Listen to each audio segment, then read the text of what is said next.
Hey guys, Dani here.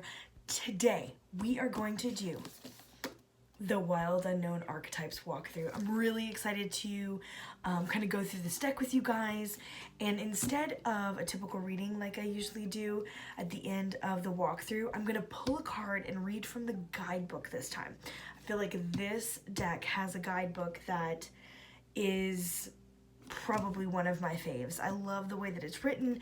I love the way that it's set up. So let's dive in.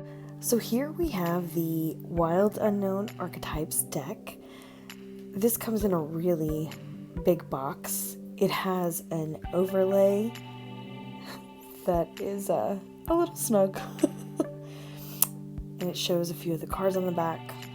And then we have this really big box, kind of the same idea as the regular Wild Unknown that has like a box within a box. We have this big outer box, it's square, that has the magnetic closure on the side, and then you open it up and it says accept all, reject none. And you have this nice big chunky guidebook that we'll kind of go into at the end. And then we have the box within the box. We have a circular box for these circular cards, which I thought was pretty neat.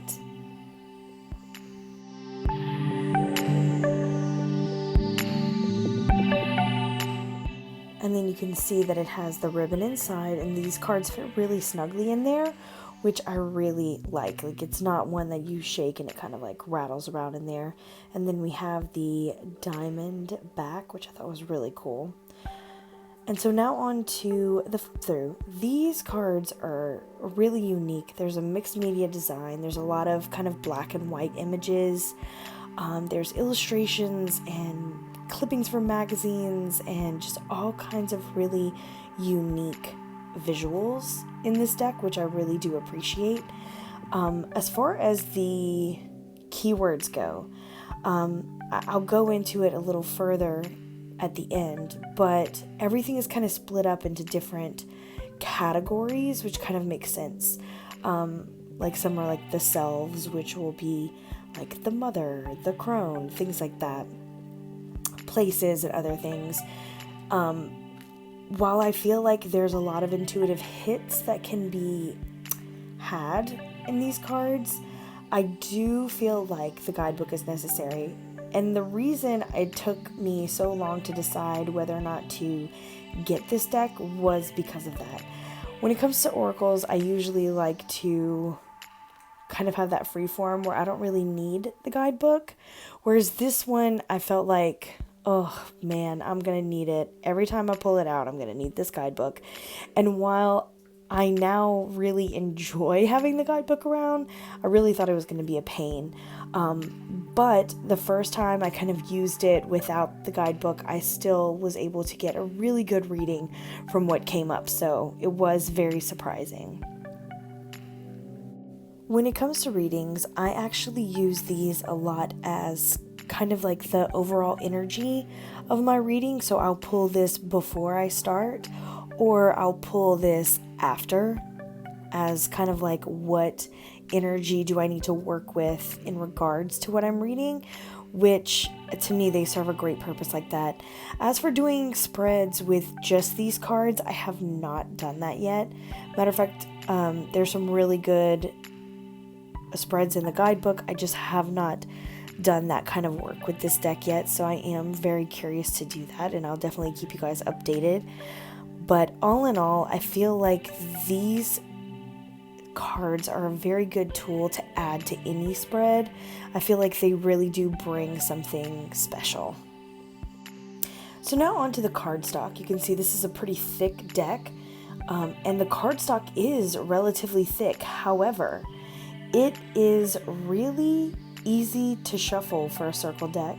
It's pliable, it works well overhand, as well as doing a bit of a bridge when you rifle shuffle, which I thought was pretty surprising. All in all, I really like this cardstock. It seems like it's going to hold up very well. Let's dive into this juicy guidebook. So there's some really great things in this guidebook. Kim Krans has a whole section that is filled with how this deck came to be. She talks about the archetypes. She talks about the rotation of the cards, how to use the cards. She has quite a few really awesome spreads. She also goes into understanding the deck and kind of breaks it down.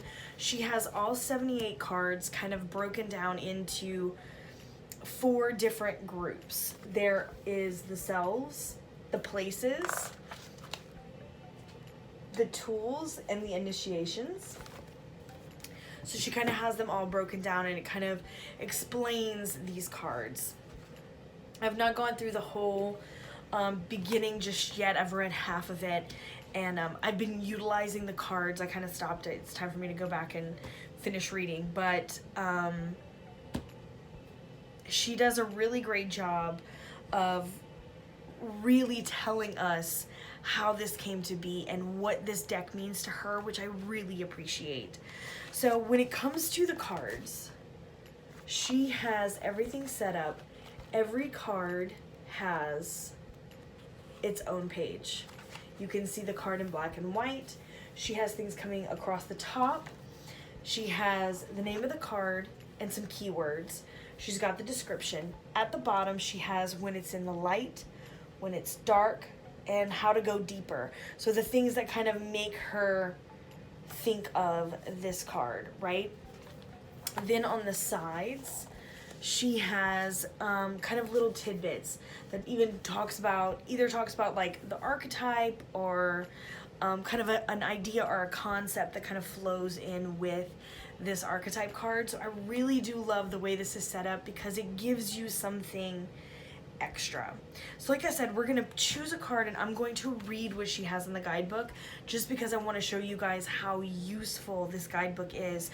When it comes to oracles, I don't always use guidebooks because a lot of times when I'm using an oracle deck, it is for kind of going deeper, asking more leading questions, or it is clarifying something. So I literally just want to be able to take it out, pull a card, and be like, this is what it is. Really intuitive when it comes to oracle decks. But this one I feel is in a league of its own, where it's like I want to pull, I want to contemplate it, then I want to read about it, and then I want to dig that a little deeper, right? Dig into that a little deeper. So it's just really interesting deck to me. So let's go ahead and choose ourselves a card and I will read and show you guys what I mean. So let's get a little shuffle on. I am going to do this quickly.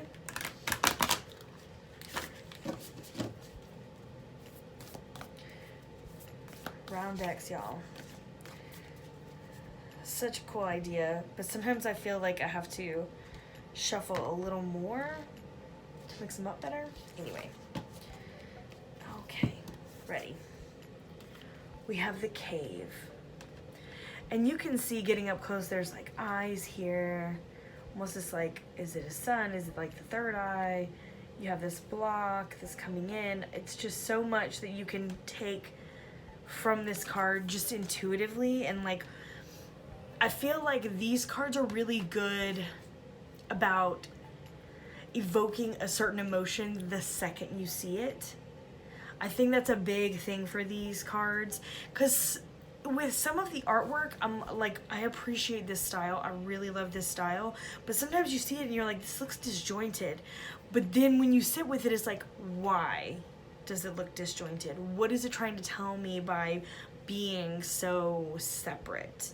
You know what I mean? So I just really love how much you can pick apart this deck. So let me show you about the cave. So let's see what page it is on. The cave is in the places. 27.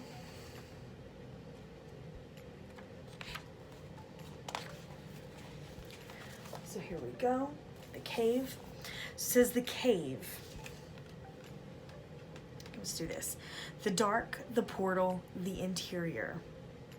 Those who are fortunate enough to find and enter the cave are forever changed. It is a place of potent power, acting both as a portal to another realm and a space for sacred ritual and initiation. The cave is a place to return for meaningful retreat, where one can see the true self in the darkness.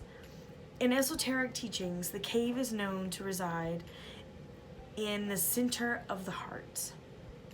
Within its walls, the whispers of compassion and self-understanding can be heard. Yet because of its mystery and power, many of us fear the cave and never try to find it. We busy ourselves in the bright lights of the city, while the cavernous and dimly lit chamber calls out to us in the night. Where is your cave? You already know.